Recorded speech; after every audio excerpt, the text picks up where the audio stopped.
Buen día. A nombre de la Academia Mexicana de Medicina del Dormir, me da mucho gusto grabar este último videoblog de esta temporada y no podía ser de otra forma que con una invitada muy especial, la doctora Rosana Huerta Albarrán. Doctora, muchas gracias por aceptar la invitación. Bienvenida.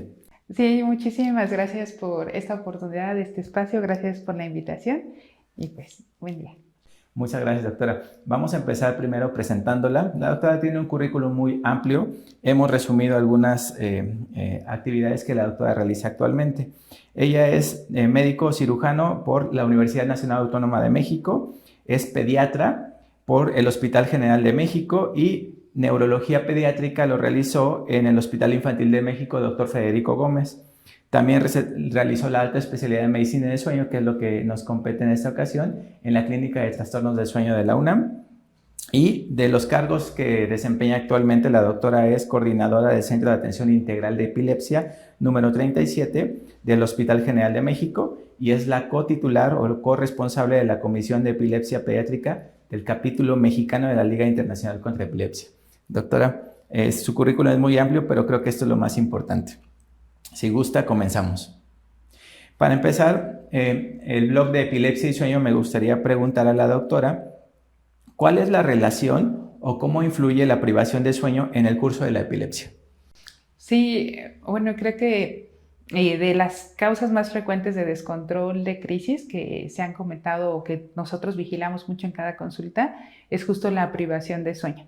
Ya desde muchos años antes se sabía y se pretendía que quizá durante el sueño las personas de la antigüedad se consideraba perdían el control como de su conciencia y por eso era más favorable el presentar crisis en la noche, pero ahora realmente se ha visto que incluso la privación de sueño puede favorecer tanto las crisis clínicas como ver registros de electroencefalograma donde nosotros observemos descargas epilépticas. Entonces es una práctica que suele usarse con frecuencia a la hora de hacer registros de electroencefalograma, que favorece varias cosas. Uno, que al estar privado de sueño tengamos mayor oportunidad de tener actividad epiléptica interictal, esto es, sin la presencia de crisis, que incluso se pueda detonar alguna crisis y podamos grabar tanto la crisis con su correlación clínico-eléctrica o que incluso pues sea más fácil, y en el caso de nosotros que vemos niños, pues registrar al paciente, ¿no? Muchos de ellos están en vigilia con alteraciones en la conducta,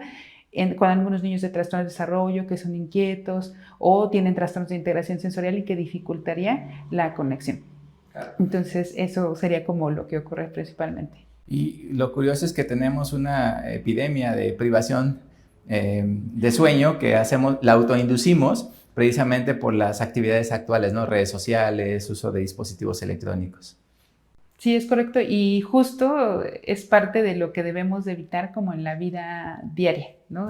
Realmente las indicaciones del electroencefalograma en la mayoría de los centros está indicado así como tal, pero en la vida diaria realmente las recomendaciones de higiene de sueño deben ser las mismas para las personas con epilepsia. Claro.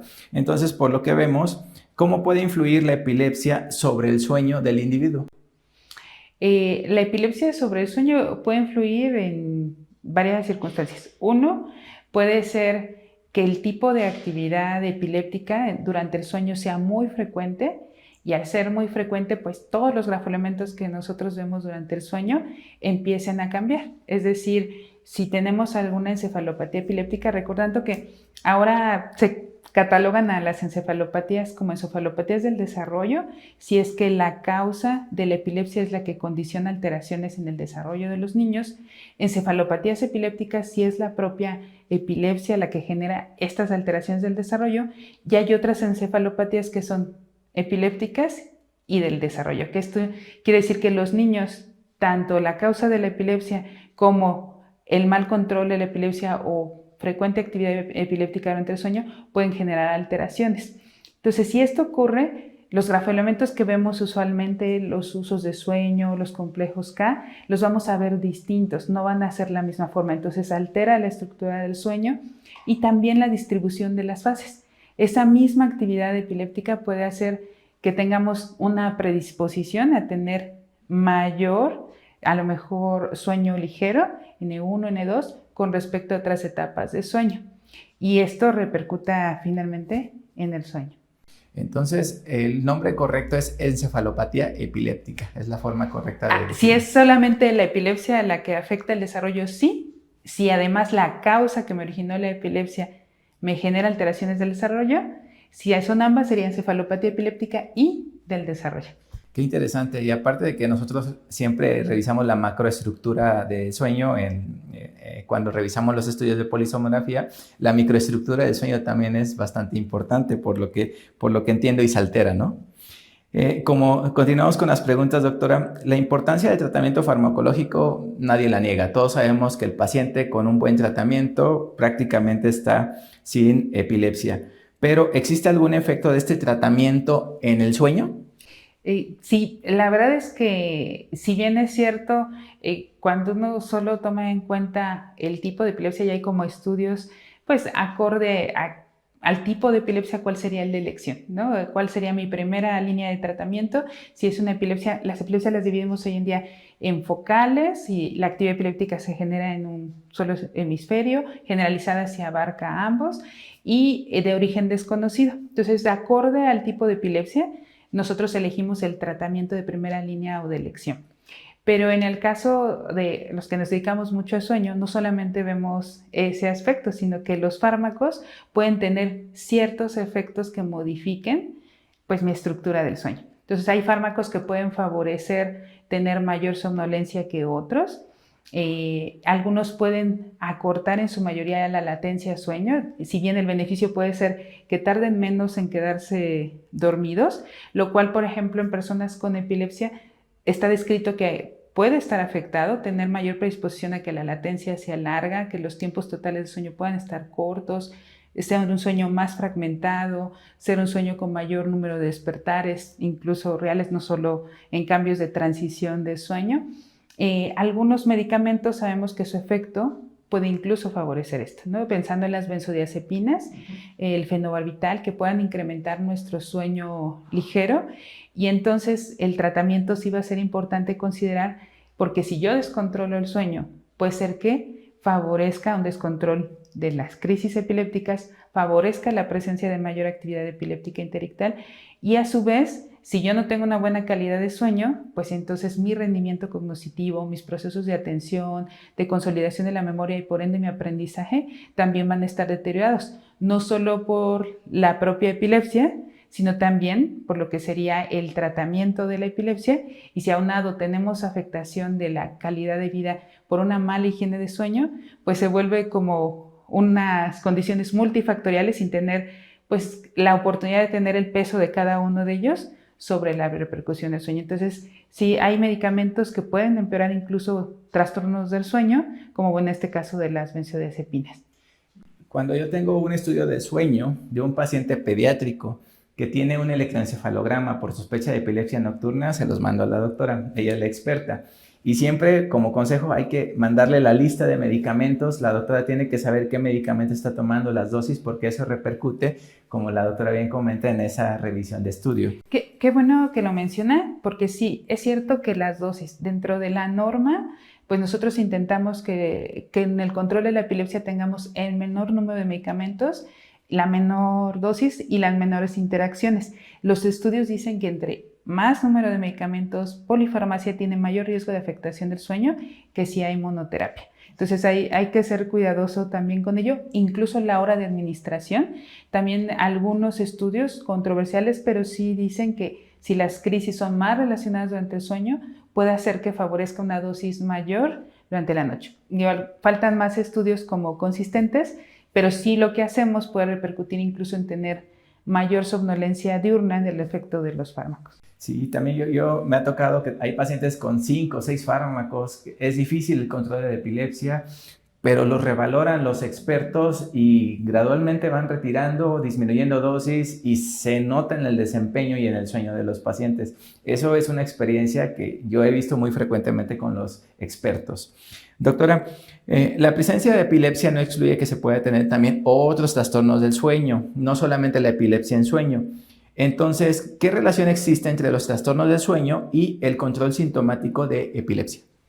Muchísimo. Yo creo que es parte de esta interacción multifactorial donde ojalá pudiéramos poner a una persona solo con epilepsia y que no tuviera interacción del medio. Sería lo ideal e incluso para los estudios porque pues entonces es difícil determinar el peso de cada circunstancia. Pero como mencionábamos antes, la epilepsia puede ser inestable, el sueño por sí misma, su medicación puede hacerlo, los medicamentos anticrisis favorecer una inestabilidad del sueño. Y eso puede fragmentar el sueño, predisponer a alteraciones en la latencia de sueño, en la continuidad del sueño. Y si además, pues esto puede favorecerse con otras enfermedades como una apnea obstructiva del sueño, una apnea central del sueño. Hay medicamentos anticrisis que pueden favorecer las apneas centrales.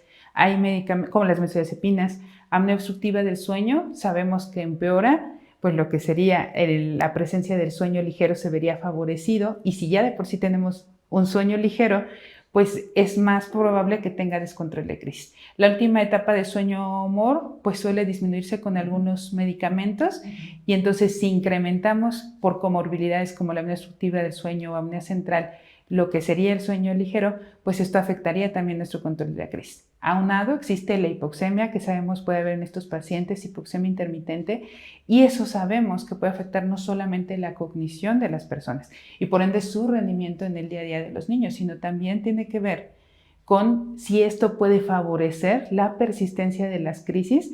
Incluso hay algo que se llama muerte súbita de la persona con epilepsia o le llamamos SUDEP abreviado.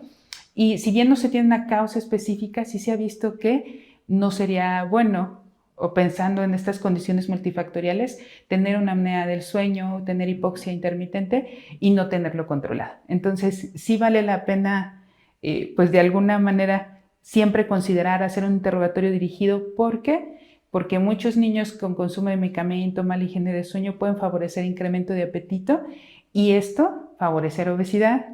Otros niños pueden tener o alguna alteración cromosómica que predisponga a tener obesidad o incluso tono muscular disminuido. Algunas malformaciones craneofaciales también pueden cursar con epilepsia, entonces sí es súper importante como tener un manejo integral y percepción del paciente, considerar estos trastornos de sueño. No son los únicos, me parece que es de los más importantes como para el desarrollo, pero también podemos ver insomnio, síndrome de piernas inquietas, que también repercutan en el buen control de la epilepsia. Entonces, no solamente es dar el tratamiento para la epilepsia, sino evaluar si hay comorbilidades. Incluso hay comorbilidades como las parasomnias que pueden estar frecuentes y entonces que el familiar tenga muy claro diferenciar cuáles son epilepsias que ajustan un tratamiento anticrisis para controlarla y cuáles son parasomnias que la presencia de ellas no necesitaría necesariamente un ajuste en la medicación anticrisis. Sí, esos desencadenantes, los pacientes no leen los libros. Entonces, cuando no pensamos más allá del trastorno por el cual el paciente acude a consulta, es donde a veces nos perdemos. He tenido pacientes con apnea obstructiva del sueño que les controlas bien la apnea, les dan el tratamiento correcto de epilepsia y les va muy bien. La verdad que eso es muy importante.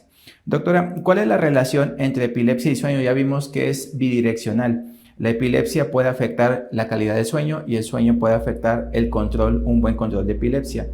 ¿Existen epilepsias que ocurren predominantemente durante el sueño? Sí, la verdad es que se ha visto en algunas personas, algunos tipos de epilepsia, cierto patrón circadiano. Este patrón circadiano es que se detecta que hay crisis que son más frecuentes al despertar. Hay algunas epilepsias generalizadas, incluso de origen genético, etiología genética, que son frecuentemente al despertar, como podría ser la epilepsia mioclónica juvenil, que se manifiesta por mioclonías, pero no las benignas del sueño, sino mioclonías de origen epiléptico, y estas son más frecuentes al despertar. También otro tiempo frecuente es 2 horas o 1 hora posterior al despertar o al inicio de sueño. Y dentro de las etapas de sueño sería más frecuente en el sueño no humor. En el sueño de humor es menos frecuente, entonces siempre nos importa favorecer su presencia, además de que sabemos la relevancia para una buena cognición con una adecuada distribución de las etapas de sueño en cuanto a sus porcentajes. Hay epilepsias que se favorecen o incluso a la hora de nosotros hacer el diagnóstico podemos verlo principalmente en el sueño. Hay algunas exclusivas como hay estados epilépticos del sueño, donde si el 85% del tiempo del registro nosotros encontramos actividad epiléptica, pues entonces se haría este diagnóstico con ciertas características. Claro. Hay epilepsias de puntos centrotemporales que ocurren en la infancia. Ya ahora dividimos los síndromes epilépticos como acorde al grupo etario de aparición, que pueden ser de recién nacido a 2 años, en la infancia de 2 años en adelante, o de edad variable. Las de edad variable tenemos también otro tipo de epilepsia que es un reto diagnóstico, me parece, como la epilepsia hipermotora o epilepsias del lóbulo frontal, que pueden tener un contexto genético de herencia autosómica dominante, que es de los que pudiéramos ver con, yo creo, una frecuencia casi de 2 por cada 100,000. En cuanto a la epilepsia del lóbulo frontal, que son crisis hipermotoras lo que manifiesta, y hay otro tipo de epilepsias como Landau-Kleffner, otros síndromes epilépticos que tienen que ver con afectación del lenguaje, y nosotros vemos las alteraciones en el electroencefalograma muy características a nivel interictal. Creo que serían de las principales que llevamos a observar durante el sueño, ¿no? Que es algo que seguro como somnólogos nos encontraremos en la vida. Lo bueno de todo esto es que la doctora es quien los clasifica, esa es la gran ventaja. Doctora, la epilepsia en sueño genera muchas alteraciones, pero ¿se pueden confundir los síntomas de un trastorno del sueño con síntomas de epilepsia? ¿O cómo haríamos para hacer un diagnóstico diferencial cuando tenemos tal vez incluso hasta varios trastornos de sueño? Sí, creo que dentro de la formación pues sería uno, descartar si hay alguna alteración respiratoria, porque veíamos que puede haber somnolencia diurna y esto puede ser por un sueño insuficiente, alguna mala higiene de sueño, la medicación anticrisis o algunos otros trastornos de sueño como movimiento periódico de extremidades, piernas inquietas o incluso apnea del sueño que puedan estar repercutiendo en la calidad de sueño del paciente. Hay otros que son todavía más difíciles de diferenciar, como serían las parasomnias. Hay algunas parasomnias donde pues van a hacer movimientos diversos durante el sueño, y también vamos a tener estas epilepsias que mencionábamos previamente que solo ocurren en su mayoría durante el sueño. Y esto puede ser en la siesta o puede ser en el sueño nocturno. Este tipo de parasomnias, una de las diferencias principales debe ser con la epilepsia hipermotora, y sobre todo algunas pueden ser de herencia autosómica dominante, donde los eventos van a ser de muy corta duración en las crisis.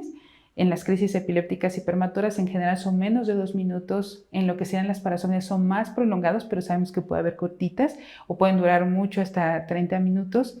El número de eventos, las parasomnias puede haber eventos aislados al mes, y en el cambio en lo que serían las crisis hipermotoras suelen ser más frecuentes. La carga genética de la persona que tiene parasomnias, casi siempre hubo alguien en la familia que la tiene, ¿no? A la hora de interrogarlo. Y yo creo que estos serían de los diagnósticos diferenciales por clínica, la hora de presentación. Las crisis hipermotoras casi siempre, si puede presentar bien varias a lo largo de toda la noche, la primera media hora casi siempre presenta una. Las parasomnias sabemos que en general son pues la primera mitad o el primer tercio de la noche. Entonces son como preguntas clave por clínica que nos ayudan a orientarnos a pensar más en una parasomnia o en lo que sería una epilepsia. Pero no es suficiente, ¿no? Tenemos que demostrarlo, y lo ideal para ello sería poder grabar el evento a través de una videopolisomnografía, tener un electroencefalograma completo. Sabemos que en las polisomnografías no solemos poner todos los canales para calificar sueño, pero si la sospecha es justamente epilepsia, nosotros estamos obligados a solicitarlo con una videopolisomnografía con electroencefalograma completo para poder grabar el evento y poder determinar si hay una correlación clínica eléctrica. Y solo ser cuidadosos que en las crisis hipermotoras no necesariamente correlacionan con actividad epiléptica al momento. Entonces, estos criterios clínicos que mencionábamos son muy útiles para tomar una decisión, y obviamente un equipo multidisciplinario, tanto en trabajar con epileptólogos, neurofisiólogos o somnólogos, para tomar una decisión del diagnóstico definitivo del paciente. A eso me refería hace rato con que es un reto, porque muchas veces pudieran semejar parasomnias por los movimientos que haces, que en general son muy distónicos, muy abruptos, movimientos muy bruscos. Entonces sí pudieran semejar alguna parasomnia, pero casi siempre se manifiesta en la misma manera. Sabemos que las parasomnias un día hacen una acción, otro día otra. Entonces creo que es de los principales retos diagnósticos en las epilepsias relacionadas al sueño. Claro, de ahí la importancia de apoyarnos con el experto, darle seguimiento. Si tal vez en ese estudio de sueño no presentó los eventos como el experto los busca o a propósito está revisando el estudio, hay que seguirlo y en algún momento cuando el médico considere que hay que repetir el estudio, pues bueno, hay que hacerlo con todas esas indicaciones. Doctora, ¿qué opciones de tratamiento existen para las epilepsias relacionadas al sueño? Bueno, va a depender de todo esto que hemos mencionado, de ser cuidadosos, sobre todo con el uso de benzodiazepinas, de descartar alguna alteración del sueño asociada principalmente respiratoria por los efectos que puedan tener en el sueño. Y generalmente en este caso, como de las principales de la epilepsia hipermotora o epilepsia del lóbulo frontal, serían la carbamazepina como la principal opción que llegamos a usar, o su versión ya más actual y renovada, la carbamazepina. Es como lo que hemos visto que tiene mejor respuesta. Excelente, doctora. Y el seguimiento. Así de importante el diagnóstico también lo es el seguimiento. Cada cuánto el paciente tiene que estar en seguimiento con el médico neurólogo, con el estudio de sueño. ¿Qué se requiere para el seguimiento? La verdad es que suele ser en general individualizado, pero en realidad tenemos nosotros que considerar la frecuencia de crisis, o sea, nosotros tenemos que esperar el tiempo que requiere el medicamento que nosotros usamos para esperar algún cambio, y si no, pues tenemos que dar seguimiento para favorecer o incremento de dosis o cambio de opción de tratamiento o pues agregar más fármacos para ello. Entonces, creo que lo primero va a estar en función de la frecuencia de crisis y el control adecuado con lo que nosotros observemos en la persona con epilepsia. Una vez que ya tenemos un control adecuado, si además teníamos otras comorbilidades, trastornos de sueño y queremos ver el avance después de haber dado un tratamiento, ahí vendría un control con polisonografía. Si no es así, ahí valoraríamos si solamente el control sería no con polisonografía, sino con electroencefalograma. Yo siempre he tenido la duda y voy a aprovechar para preguntarle a la doctora, que es la experta. ¿Existe una alta definitiva de neurología en un paciente con epilepsia? Bueno, en general, la persona con epilepsia, por definición hablamos que no existe una cura, sin embargo existe algo que le llamamos epilepsia resuelta.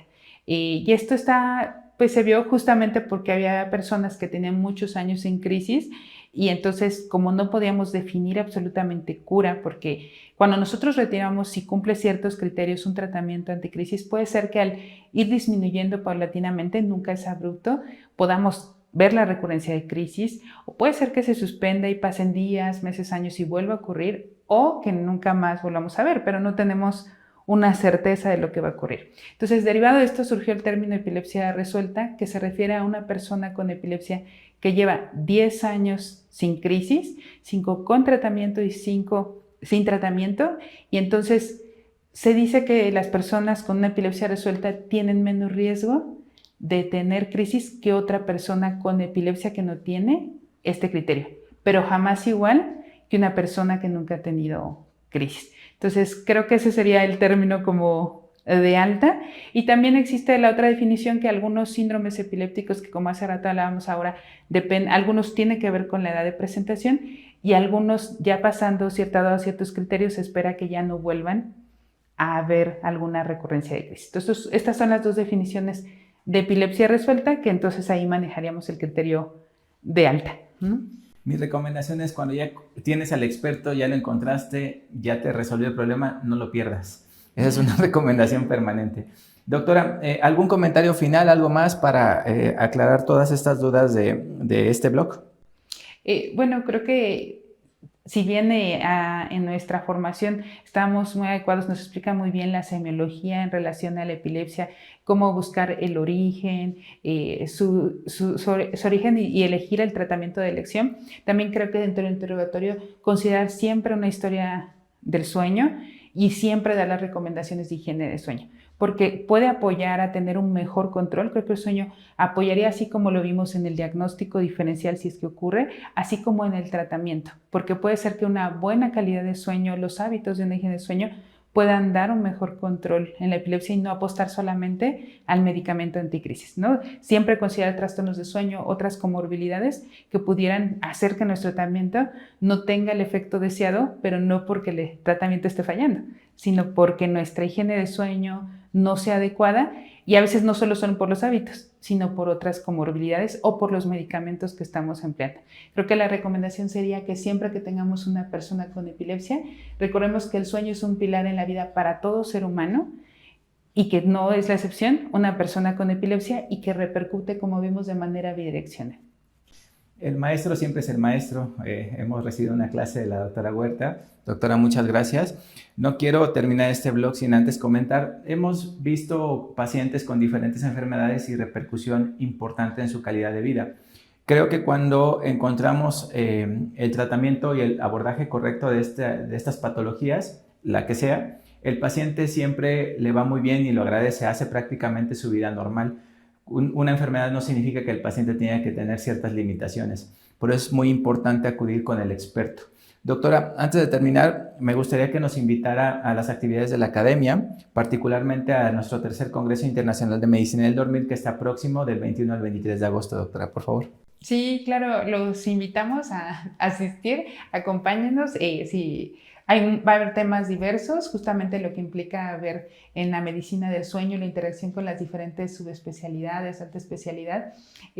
Vamos a tener un módulo de neurofisiología, los invitamos, se hablará más justamente de las parasomnias, de narcolepsia, de la epilepsia. Va a haber casos clínicos para que puedan aplicar un poco lo aprendido en los módulos, entonces vamos a intentar que sea tanto teórico como práctico para ustedes. Y bueno, es un pedacito lo que vamos a coordinar nosotros de la inmensidad de lo que implica la medicina del sueño, así que vale mucho la pena para que tengan idea pues de todas las comorbilidades que podemos encontrar, la relevancia del sueño y lo que debemos de cuidar cada día en cada uno de nosotros, así como en nuestros pacientes.